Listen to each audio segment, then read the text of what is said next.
Hello, what's up guys, and welcome back to my channel, Tapak on Food Travels. Woot woot woot woot woot. Please don't forget to subscribe, like, and share my videos. Today, I'm going to share with you guys, we tried to eat the sea urchin here in Samal Island, which is my first time to see personally and tried it fresh. Actually, maybe I tried it before, but maybe I don't know that is sea urchin. And this is my first time, and hope you enjoy my vlog for today. See you to my next uploaded videos. Don't forget to subscribe. Ayan na, oh. Oh. Sea urchin. May nagbebenta din. Pati may mga isda, may nagbebenta. Okay, kuya. Oh, may talent fee sa pagbubukas. Ayan naman niya. Yay! Ay, wait, ba't niyo tinapon?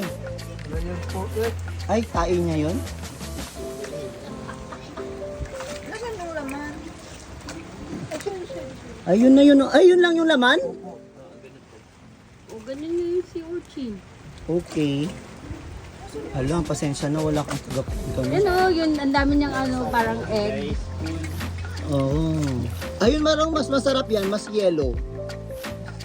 Well, may maririnig kayo dyan isa sa mga kasama namin. Istaing-tain na talaga siya, guys. And ang problema, guys, just to be honest with you guys, O, yung pinanghugas yung pa tae dyan, kasi, yung pag kwan mo. tumae kayo dyan, habang nakabangka kayo diretso sa sea, sa water. And then nakita nyo naman, yung pinanghugas ni Kuya, nandun din sa sea.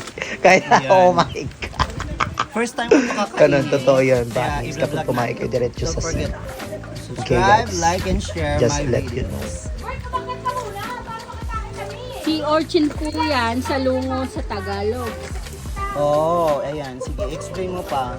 First time kong gagawin yan. Yeah, this is not the dangerous one. The black one is nakakalagnat. Hindi rin? First time mo din? Ay, sa Japan. Eh, di sa, ikaw na. So, Sa Japan. Utang ina. Meron yan sa donkey. Ay. Ay, ganun. Ay, feel ko nakain ko na rin. Pero hindi ko alam na si urchin pala yun. Oo. Ay, nakain ko na pala to. But Yun it's pala not yun. fresh. Here, fresh. Really fresh. Sige. Kuya, napagod ka na. Ang galing. Ayan na, ready na ang ating food. There you are. You need to put vinegar. Ay. Sobrang anghang ba yung sili nyo, te? Ay, kuya? Bawal kasi ako sa sobrang sili. Magsara lang po sila. Oh, wag niyo na hawakan yung ano. Wala pa naman naliligo. Hindi na ako maliligo. Okay guys, susubukan ko yung sea urchin. Ganun to lang yung paggawak. Tapos, kailangan mo daw hawakan. Oh my God. Hindi gaganon doon, gaganon, imimix. No, I'm already the pearl, madam. I'm the pearl. The land of pearl. Philippines!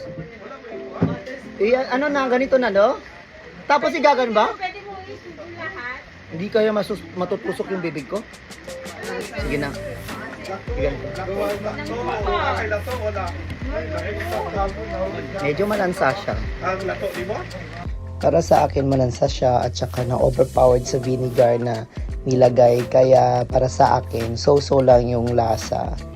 Yun, guys. Mas masarap yung oyster kaysa yung yung sea urchin. And by the way, natusok ako dyan. Promise. Inuwi ko pa ng Singapore hanggang natanggal ko yung tusok sa kamay ko. Kaya be careful kapag kakain kayo ng ganyan. Thank you for watching, guys. Please don't forget to subscribe, like, share my videos. See you to my next uploaded videos, guys. Okay. Not bad. Medyo malansang nga lang siya, guys. Okay? You must try.